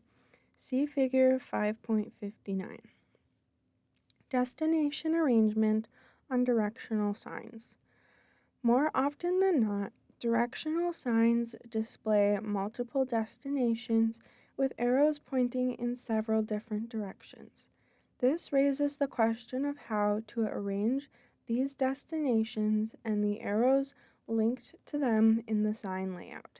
There is no standard method for destination arrangement, but there are several options, including the following.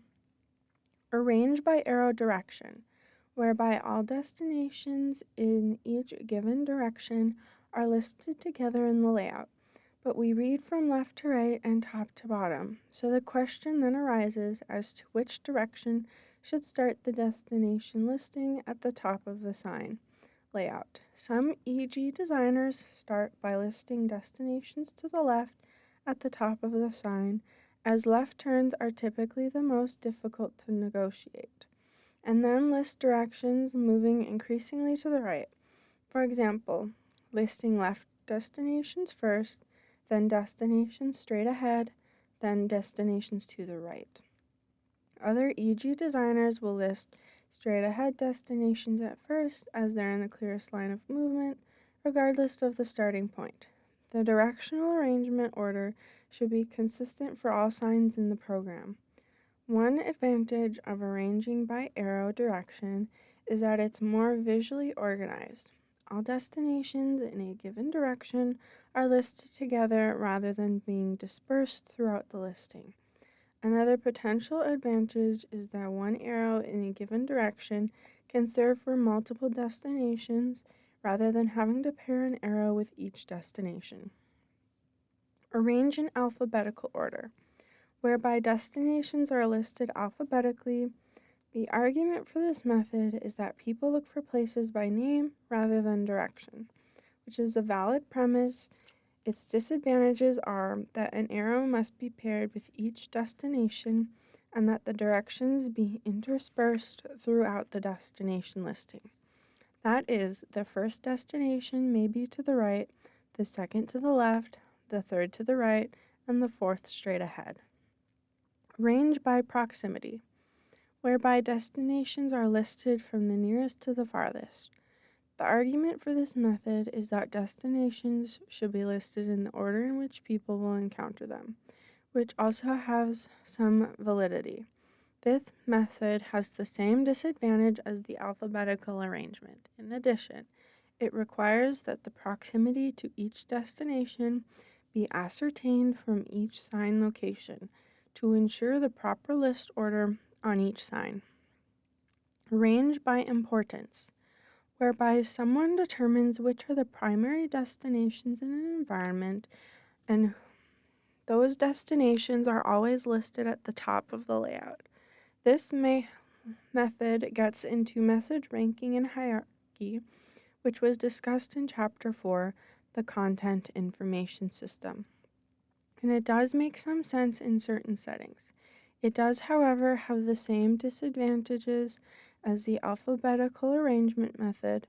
An additional disadvantage is that it may cause political bickering over which destinations are the top-ranked ones. And this, obviously, can cause project delays. As noted, there are pros and cons to each of these arrangement methods, and since each project is different, the EG designer and client should agree on which method suits the project at hand, and use that method consistently throughout the project. Also note that these methods can be combined to some extent. For example, destinations can be arranged by arrow direction first, and then alphabetically within each directional category, as shown in Figure 5.60. An example of destinations arranged in alphabetical order is shown in Figures 5.61. Overview of Sign Graphic Application Process. This discussion of the sign graphic system wouldn't be complete without an overview of the basic ways in which graphics can be applied to signs, especially because, in addition to layout, graphic application processes greatly affect the appearance of a sign program's graphic system. Generally, graphics are applied to a sign in one of three ways: flat, raised, or incised. Basic techniques for each are discussed here, but keep in mind that every year many new proprietary graphic application techniques and materials are developed for the sign industry, and that existing techniques are being constantly improved. Ways for EG designers to keep abreast of these technical developments are to attend the industry expos of the International Sign Association, ISA, or the SEGD, or to ask sign fabricators what new technologies they're adopting. Also keep in mind that with base techniques described here can be combined with each other and/or with lighting treatments discussed in Chapter 6, the Hardware System, to create truly unique sign graphics. As with sign hardware materials and techniques, various sign graphic application techniques have various degrees of environmental impact regarding resource and energy consumption, solvent release, hazmat use, waste stream consequences, and others. EG designers can find helpful information on the SEGD website at www.segd.org/green resources. Flat graphics. Flat graphics are essentially applied to the same plane as the sign surface itself.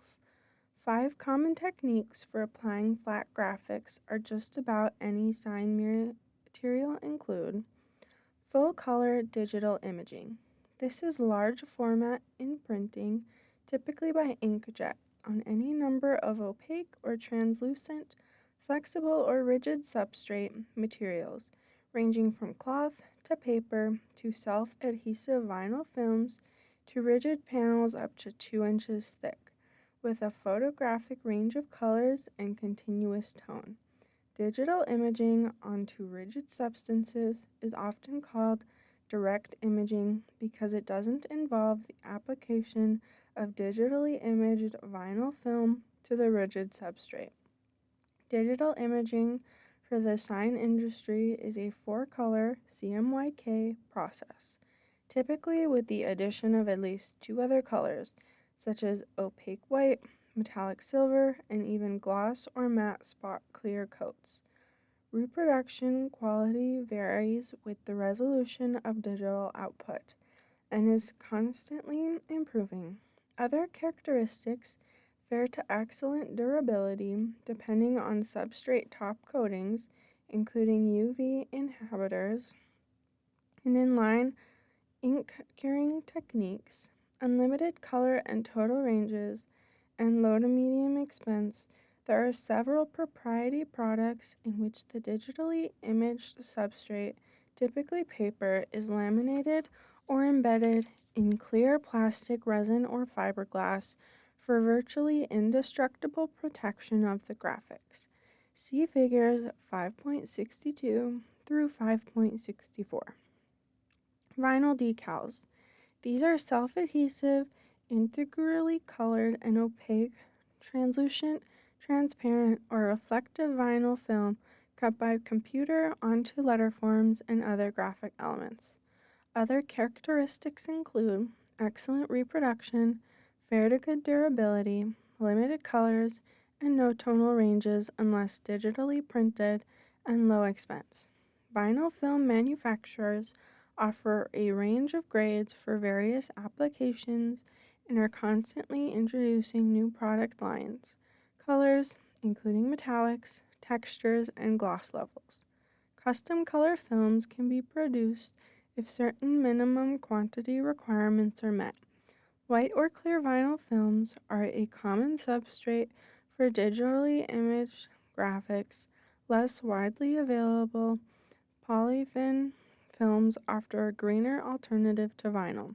See figures 5.65 and 5.66. Screen printing uses thick, opaque inks applied with a silkscreen, which is a sophisticated computer-cut or photographically produced stencil adhered to a fine mesh material stretched on a frame. Silk screening is also used to apply the adhesive to which metal leaf is applied for gilding graphics. Other characteristics include excellent reproduction, good to excellent durability, unlimited colors, some limits on tonal ranges, the medium to high expense. Frisket paintings is a similar technique that uses a strippable computer-cut vinyl stencil sans silkscreen, which is positioned directly on the sign panel or architectural surface for application of painted graphics. See figures 5.67. Porcelain enamel. This glass-based coating is typically applied to steel or aluminum by silk screening and then fired to melt the coating into a hard, smooth, glassy surface. Reproduction quality is generally excellent depending on supplier. Other characteristics include excellent durability, it's almost indestructible, some limits on colors and tonal ranges, and high expense. See figure 5.68. Hand painting. Using this technique, sign paints are applied by hand with a brush, so reproduction quality depends on the skills of the painter. Other characteristics include fair to good durability, unlimited color and tonal ranges, and low to high expense. In this era of increasingly sophisticated computerized sign graphic imaging, the almost lost art of hand painting is gaining appreciation for its humanistic qualities. Raised graphics. Raised graphics are dimensional in that they are raised from a sign or architectural surface. Raised graphic applications are important in part because, as you'll recall, tactile/raised Latin and Braille characters are required by the ADA for permanent room identification signs. Common techniques for raised graphics include cut solid graphics. These are solid letterforms or other graphic elements cut from metal, plastic, wood, glass, or stone and mounted to a sign surface or an architectural surface. Cutting devices are typically computer-controlled and include mechanical routers, water jets, and lasers. But these graphics can also be produced by a bandsaw, controlled by skilled human hands. Cut solid graphics tend to be more suited for smaller, thinner graphic elements, including tactile/raised characters, than fabricated graphics, described next. Other characteristics include generally excellent reproduction, good to excellent durability, depending upon material, and medium to high expense. Also, color availability depends on material or applied paint, and tonal range is impossible with the application of direct digital imaging or digitally imaged self-adhesive vinyl film. See Figure 5.69. Fabricated graphics. These are holographics, typically letter forms, with faces and sides, returns, cut separately and joined together. Commonly used materials are metal and plastic, which can be used singly or in combination, such as an all-metal letter or a letter with metal returns and plastic face. Fabricated graphics are mounted to a sign face or an architectural surface and are better suited for larger, thicker graphics than cut solid graphics. Other characteristics include generally excellent reproduction, good to excellent durability, and medium to high expense. Also, color availability depends on materials or applied paints and films, and tonal range is possible with direct imaging or the application of digitally imaged self-adhesive vinyl film. Translucent plastic faces and or returns can be backlit. See Figure 5.70. Cast metal graphics. These are solid or semi-hollow letter forms or plaques, such as medallions, for which metal is melted and cast into a mold, typically prepared by a craft person, with or without digital tools. Reproduction quality depends on the skill of the mold maker and or quality of digital tools. Other characteristics include excellent durability, possibility of bas relief, sculptural effects, colors limited based on metal use and or any paint applied to recessed areas of plaques, no color tonal range, and high expense. See Figure 5.71. Cast plastic graphics. For these graphics, liquid plastic resins are cast into letter forms or plaques, with molds made by computer or hand. Cast plastic materials can range from opaque to transparent, and reproduction quality varies with the mold making process. Other characteristics include good to excellent durability, color variation based on process or applied paints, tonal range possible with digital imaging, and low to medium expense. See Figure 5.72. Photopolymer. Plaques or raised graphics are made from a photosensitive plastic sheet that forms raised graphics, including braille, after light exposure and chemical processing. Other characteristics include good to excellent reproduction quality, good to excellent durability, and low to medium expense. Opaque photopolymer sheet colors vary with applied paints. Tonal range is possible with digital imaging. Clear photopolymer sheets can have colored paint or digital imaging applied to the back second surface of the material or can be backed with various other materials, including digitally printed paper inserts. See Figure 5.73. Rasters. These are small spheres of metal or plastic partially inset into a sign plaque to form braille characters. Other characteristics include good to excellent reproduction quality, good to excellent durability, colors limited to materials used or can vary with applied paints, tonal range not applicable, and medium to high expense. See Figure 5.74.